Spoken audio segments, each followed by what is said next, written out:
نحمدو و نصلی علی رسولہ الکریم اما بعد بسم اللہ الرحمن الرحیم السلام علیکم ورحمۃ اللہ وبرکاتہ۔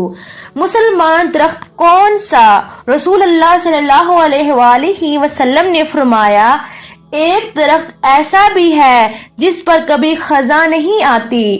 مسلمان کو اس درخت سے تشبیہ دی جا سکتی ہے، بتاؤ بھلا وہ کون سا درخت ہے؟ یہ سن کر صحابہ کرام رضی اللہ عنہ کے خیالات جنگل کے مختلف درختوں کی طرف گئے۔